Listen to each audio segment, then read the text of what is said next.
Okay? Oh, let's go. Kapag ka po nagsuserve ang sino mang otoridad, let's say sheriff, atin na lang po itong tatalikuran or ating sasaktan. Well, hindi naman sinaktan yung nag-serve, di ba? Pero ito yung sinasabi ko sa inyo, no?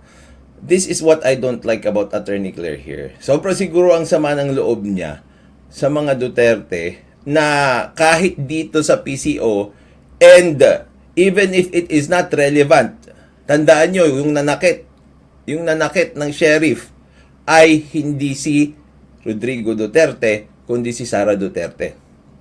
Pero kailangan ipasok. Siguro pag sa vlog pwede, parang yung ginagawa ko, I'm not in my official capacity. But she is in her official capacity, puro na lang Duterte. Bakit? Dahil pag Duterte yung binabanggit mo, marami kang views? I don't know. Pero it's very irritating that you are doing that in your official capacity. 'Di ba? Oh. O ating susuntukin. Hindi po pwedeng ganun. Kung anong po, ano Yan, dito. oh, susuntukin. Wala naman suntok na nangyari. Bakit? Kalokohan. Sino niloloko mo? At yun nga no mga kabayan, panoorin nga natin ito pong matinding birada ni Attorney Libayan. Dito po kay Attorney Yusek Claire Castro. Mga kabayan, ito po yung attorney. Laban sa attorney. Mantakin mo naman kasi mga kabayan malinaw naman po kasi doon sa batas, dyan sa Article 59, Rome Statute, na kapag nga aarestuhin po, o sabihin mo na nga aarestuhin ng isang pugante ng ICC, dapat po ay sa rule number 2 po niyan, dapat iaharap po yan sa isang husgado. Ngunit ito po ay hindi ginawa ni Torre. Mga kabayan, na sinang-ayunan naman po ng gobyerno na okay lang po sa kanila. Mantakin mo, nakaalis na po O di malamang sa malamang mga kabayan, pinayagan po ng gobyerno. Ngayon, pinagpapaliwanag po ni Attorney Libayan, ito po si Yusek Claire, patungkol nga dyan sa Rome Statute na yan. Dahil attorney po si Yusek Claire O tingnan po natin kung ano po ang iiral kay Attorney Yusek Claire. Pagiging attorney po ba niya? O yung pagiging Yusek dyan kay Bongbong Marcos. Panoorin po natin to mga kabayan. Mga kabatas natin, yung warrant of arrest na sinasabi nila na binasa, di ba? In-explain ko sa inyo yan na may proseso dito. Ngayon, narinig ko rin kasi kaya gusto ko si Attorney Claire, sagutin niya ito. Kasi ito yung sinasabi niya sa kanyang press con kanina.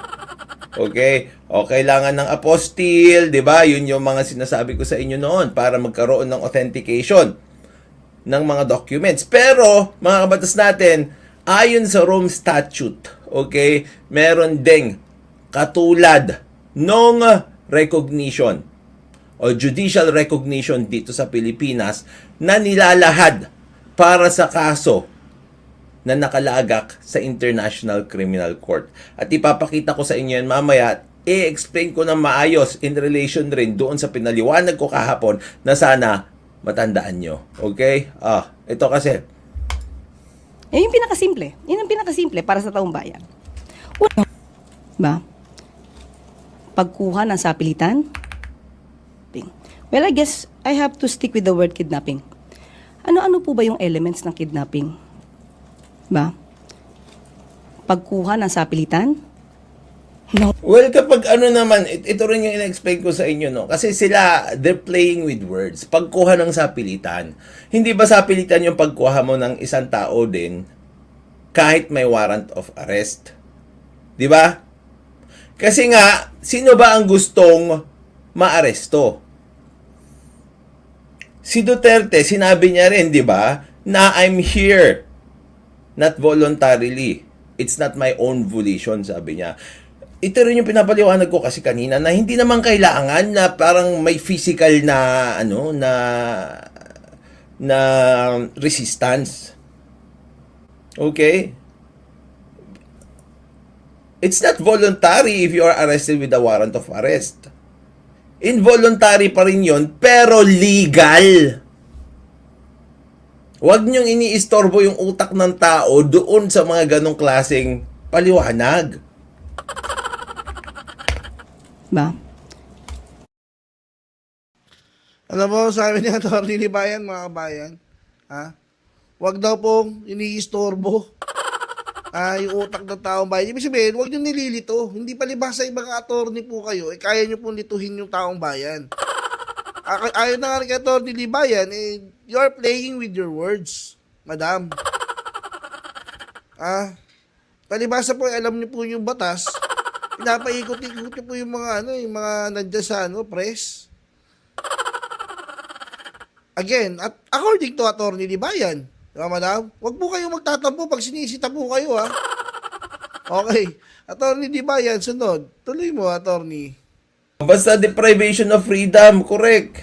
Against your will. Hindi necessary na kailangan mo makipagsuntukan doon. Pagkuha ng sapilitan ng walang otoridad. Yan yung pinakasimple. Yan ang pinakasimple para sa taong bayan. Unang-una po, paano po magiging kidnapping kung may warrant of arrest? It was issued by an authority, by the court. Okay, so dito mga kabatas natin, agree naman ako dyan. Okay? May warrant of arrest eh. Maniniwala na tayo sa kanila kasi nga, di ba? PCO yan eh. Di ba? May warrant of arrest na inisyu ng court. So malamang wala nga problema doon sa pag-serve ng warrant of arrest. Ang problema ngayon ay yung procedural matters, due process after service ng warrant of arrest. Okay? Kapag ka po meron ng issuance ng anumang order from the court, we have to comply. Pero ang issue ko kasi dito, no, tulad ng sinabi ko rin sa inyo noon, in-explain ko pa yung Lex Celebracionis, this is a foreign order. Diba? If this is a foreign order, it should undergo authentication. Pinaliwanag ko yan sa inyo, diba? Divorce decree. Tapos, nagkakaroon pa ng apostille kapag ikaw ay nag-execute ng special power of attorney sa ibang bansa. So, mga kabatas natin, sinabi ko rin sa inyo na i-research ko yan. Kung merong ganyang provision din dito sa Pilipinas. And as it turned out, dito sa Pilipinas, doon sa ICC. As it turned out, meron nga. Kasi nga, isipin mo na lang, kung kunwari may lumalabas na mga warrant of arrests from foreign bodies, foreign international bodies, do we immediately accept it as true? Ang sagot pala doon ay hindi. We can serve the warrant of arrest if it came from a legitimate source, but, okay, we still have procedures to undergo and we have to respect rights of the person who was also arrested. In this particular case, mga kabatas natin, si Duterte, hindi siya na-affordan nung mga rights na yon. Papaliwanag ko, mga kabatas natin, pakinggan muna natin si Attorney Claire. Especially sa ating po nangyari ay through Interpol. Hindi po pwedeng Yun kasi, let's talk about legitimacy kasi talaga dyan. Yung legitimacy ng process. Hindi mo pwedeng sabihin naman kasi agad-agad na dahil meron kang warrant, yun na lang ang isi-serve mo, tapos hindi mo nasusundin yung mga ibang proseso. Okay? Like I told you, I was doubtful from the very beginning. Kaya sinasabi ko nga sa inyo, dito nga, pag divorce decree, which involved only separation, separation lang ng mag-asawa, kailangan pang dumaan sa korte. Ito pa kayang paghuli sa isang tao para dalhin sa isang foreign na entity. Tandaan nyo, iba kasi yung kay Teves at saka iba din yung kay anong tawag dyan? Alice Guo. These are Filipinos. You are repatriating o binabalik mo sa Pilipinas. Itong kay Duterte naman, he is a Filipino, you are surrendering to a foreign entity that you are not a member of. 'Di ba?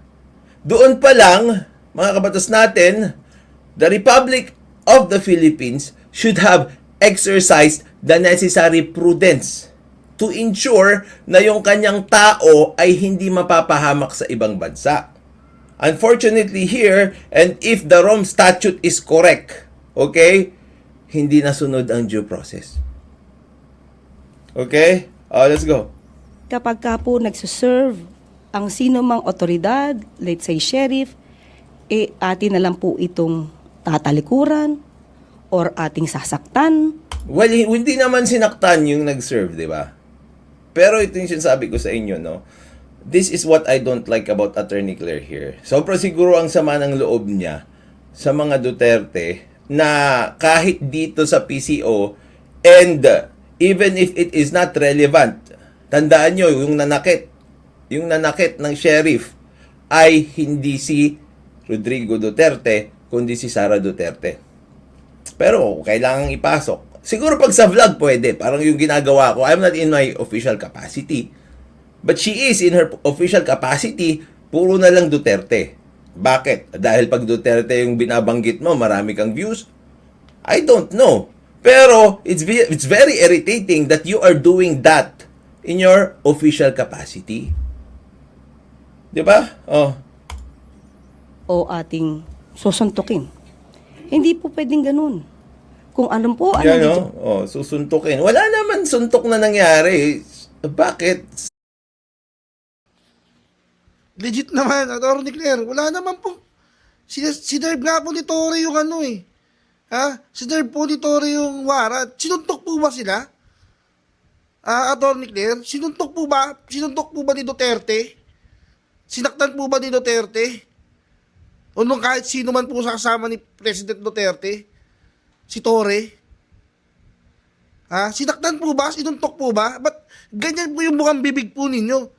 Na pag sineserve yung warrant, susuntokin, sasaktan? Sinaktan po ba?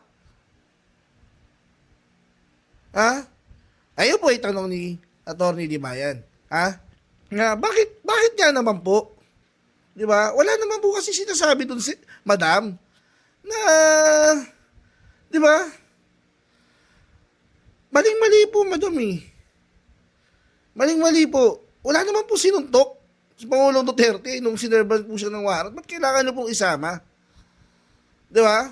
Ayaw po naman po namin sabihin, one-sided kayo. Di ba? O bias kayo. Di ba? Pero tama po siya sabi ng Atty. Libayan na pagdating po dapat dyan sa pwesto po ninyo, kung ano lang po yung totoo, yun lang po yung sabihin ninyo. Huwag na po kayong magdagdag. Madam? Yun lang po. Tuloy. Yung hugot na yan. If we just stick to the issue, sana maganda. Di ba? Pero you're not sticking to the issues because that's not an issue. That is actually a snide comment. Hindi snide comment. That is actually, well, a shade towards the Vice President. Diyan, at legal po na masasabi nating order from the court, we should abide. Yun, masasabi nating legal na order from the court, we should abide. We should abide by that. Correct. So, wala po ako nakikitang kidnapping dahil hindi nga po ito sa pwersahan at lahat. Pwersahan pa rin yun! My goodness. Hindi niya kailangan makipagsuntukan doon tulad nga sinabi ko sa inyo, pwersahan pa rin yun because it was made via a warrant of arrest. Bakit hindi pwersahan yun? Kung hindi yung pwersahan, di pwede siyang umalis. Pwede siyang umuwi sa Davao. Bakit hindi siya pwedeng umuwi sa Davao? Kasi napwersa pa rin siya. Hindi kailangan physical yung pwersahan. Hindi ko maintindihan.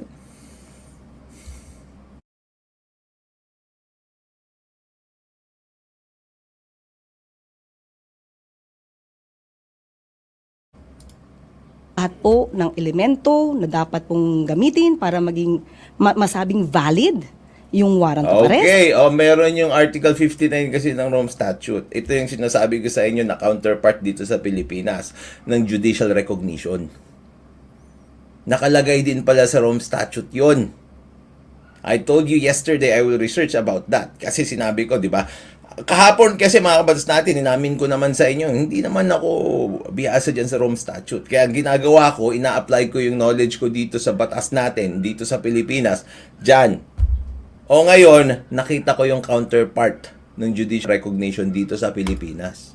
At yung paghingi ng assistance ng Interpol, Ilak nga lang yung gate para hindi ka makalabas, persahan na yun. Yun nga eh. Yun pa kayang dalhin ka ng sapilitan sa ibang bansa, di ba?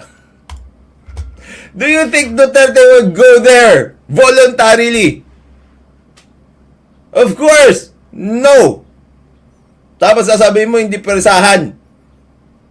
Kalokohan. Sino niloloko mo? ay nandiyan dyan naman po. Kompleto po tayo ng papel. Ito ang problema natin. Rome Statute, kompleto daw sila ng papel. Article 59 dito sa Rome Statute. Ito mga kabatas natin, syempre, I hope this is official. And I hope this was not repealed. Disclaimer. Okay? Actually, hindi... Well, yung arrest procedure, wala namang problema. Naaresto naman siya. Di ba? Naaresto naman siya. After the arrest ang issue. Okay? So, ito. Let's clarify that. Okay? Let's clarify that. If the warrant of arrest, okay, actually was valid or is valid, sinerve yun sa kanya, tapos, yung Miranda rights niya, tapos yung karapatan niya dito sa Pilipinas ay binigay sa kanya, lawful yung arrest. Huwag nating i-conflate yung actual arrest sa happening o procedure after the arrest. Please understand that. Those are two different things. Okay? Katulad ng rights mo during arrest, iba-iba yan. Ibang-iba yan doon sa karapatan mo after na aresto ka na. Like for example, if you are under custodial investigation, iba rin yan. 'Di ba? Pag aarestuhin ka, ano yung mga karapatan mo pag aarestuhin ka? Karapatan mo na impormahan ka doon sa mga karapatan mo sa batas natin. You have the right to remain silent. You have the right to a lawyer. 'Di ba? Blah, blah, blah, blah. Miranda rights. Karapatan mo yan during arrest. Habang inaaresto ka. Dapat sabihan ka niyan. Dapat sabihan ka rin ng nature ng arrest sa'yo. Inaaresto kita sa gantong pagkakasala. Diba? Bakit? Kailangan nating yan. Kasi pag aarestuhin ka, kunwari, illegal yung arrest. Paano nagiging illegal yung arrest? Kasi nga, number one, hindi ito by virtue of a valid warrant of arrest. Pwede yon. O kaya, number two, pwede rin na hindi ka binasahan ng mga karapatan mo katulad ng Miranda rights. Maraming nadidismiss na kaso dyan. Invalid o illegal yung arrest. Pero pwedeng legal yung aresto, pero you were denied of due process. Pwede rin yon. Okay? So, mas maganda siguro kasi, well, syempre, marami kasing hindi abogado eh. Pero I want you to understand that. Valid yung arrest. Let's give that to them. Pero ito ang hindi nasunod sa Rome Statute. Okay? Yung sinasabi ko nga sa inyo, di ba, na walang judicial notice dito sa Pilipinas no mga foreign judgment o kaya foreign orders. Hindi mo basta-basta pwedeng ipatupad yan. Meron din palang safeguard na ganyan dito sa Rome Statute. So ito, mga kabatas natin, Copyright International Criminal Court 2021. Okay? I hope this is the newest one. Pinapakita ko sa inyo. Like I told you, mga kabatas natin, I'm not an authority on this one, but I know the law here in the Philippines, and this is merely a counterpart of the law or procedure here in the Philippines. Meron tayong after 59. Okay? Arrest proceedings in the custodial state. Okay? Arrest proceedings. Number one, a state party which has received a request for provisional arrest or for arrest and surrender shall immediately take steps to arrest a person in question in accordance with its laws and provisions of Part 9. Hindi rin nagkakaiba, di ba? Sinabi ko rin sa inyo na kahit ICC, kahit ICC, yung authority kung saan nanggaling yung warrant of arrest, lahat ng karapatan ni Digong na binigay ng bansa natin sa Pilipinas, okay, batas natin dito sa Pilipinas, masusunod pa rin dapat. Dito nakalagay yun. Oh. With its laws, anong its ito? Its, which is the state. Okay? Ang issue lang nila dito, mga kabatas natin, state party. So, hindi tayo party. Pero hindi naman tayo yung naka-receive dito ng request for provisional arrest. Ang naka-receive ng request para sa arrest, mga kabatas natin, ay pinadala sa Interpol. Pero ibig sabihin ba dito na kapag hindi tayo pasok sa number 1, okay, hindi napasok sa number 2. Ito kasi, mga kabatas natin, with its laws, of course, this still applies to us even if we are not a state party. Because we have to protect, okay, our sovereignty. Okay? Ito. A person arrested. Tandaan nyo, tapos na yung pag-aresto. Arrested na siya. Okay? So, wag nating ano yun. Kasi nakikita ko ang dami illegal ang arrest. Illegal ang arrest. Pwedeng legal yung aresto. Kasi na-aresto na siya eh. Diba? Pero, ang mangyayari dyan, may violation ng due process. Ito. Anong gagawin? A person arrested shall be brought promptly before the competent judicial authority in the custodial state which shall determine in accordance with the law of the state that, ito yung sinasabi ko sa inyo. Di ba? Na judicial recognition of foreign orders or judgments or laws.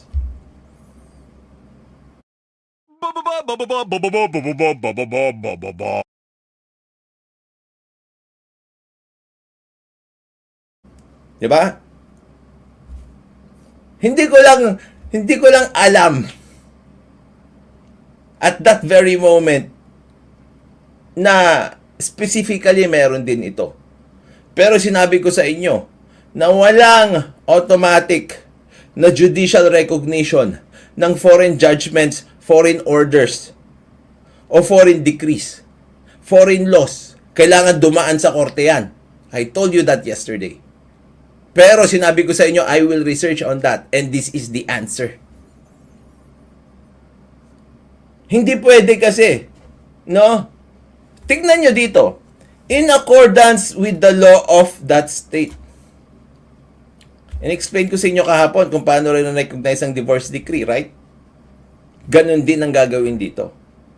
Pero ang i-recognize ay isang foreign order, which is the warrant of arrest, which is an order to arrest a person.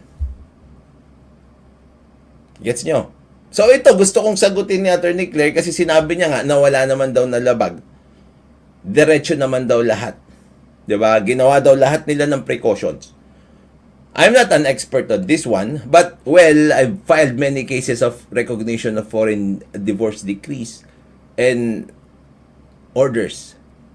Okay? Kasi nga, mga kabatas natin, even doon sa Pilipinas, sa Amerika kasi, mga kabatas natin, yung kanilang ginagawa na pagpapamana, okay? Yung succession at saka yung pagpapamana, ibig sabihin yung testamentary succession, yung gagawa sila ng will. Iba yung kanilang batas doon. Doon sa Amerika, pwede mong ibigay sa kahit kanino, kahit sa aso, yung iyong kayamanan. Dito sa Pilipinas, hindi pwede yon. Pero, kapag kunwari, may property dito. Okay? May property dito. Yung Amerikano, o di syempre, kailangan i-enforce dito yung kanyang will. 'Di ba? Kung valid doon sa Amerika yung kanyang will, pupunta dito sa Pilipinas at bago i-enforce yung kanyang will dito sa Pilipinas, titignan muna ng batas kung nasunod lahat ng tamang proseso doon sa Amerika.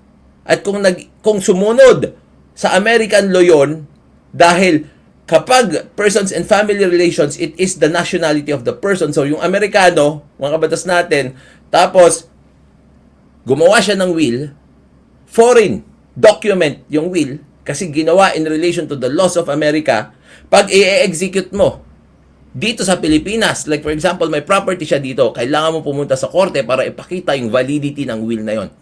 I-recognize mo pa yon. Okay? I-recognize mo pa yon. Yun! Yung sinasabi dito. So, kaya ka pupunta sa korte, ipapakita mo na yung warrant na yon ay para sa taong yon. Ibig sabihin, pagpapatibayin mo pa sa korte na ito nga si Duterte. Well, madali na lang gawin yon. Di ba? Pero, it is required. Tandaan nyo dito mga kabatas natin, there is the word shall. Pag shall yan, ibig sabihin mandatory. That is statutory construction. Hindi yan, okay? Hindi yan optional.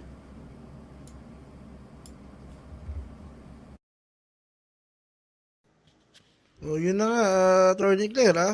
Tinatanong po kayo ni Attorney Libayan, ha? Pakisagot na lang daw po, ha? Kung nabasa niyo po yung Article 59 na yan, ha? Ng Rome Statute. Kasi mukhang sa kanya pong describe, mukhang hindi niyo po nabasa. Kasi kung nabasa niyo po yan, makikita niyo naman po, ipapaliwanag niyo po dapat yan. Article 59, number 2, oh. Dapat po humarap sa husgado. Hindi nyo po pinaharap eh. At sinasabi nyo po, maayos naman. Maayos naman po yung pag-pick up kay Pangulong Duterte. Hindi nga po humarap eh. Sa husgado eh. Ngayon, sagutin nyo po. Tiyatanong po kayo ni Atty. Libayan. Madam. Siyempre, attorney po kayo eh.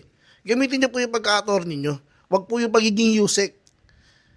Siguro kasi baka yung sa pagiging yusek nyo po, kailangan nyo pong gawin yung isang bagay, magsalita para sa isang bagay. Ngayon po, pagiging attorney po, ninyo ang ipasok po ninyo. Ano po, madam?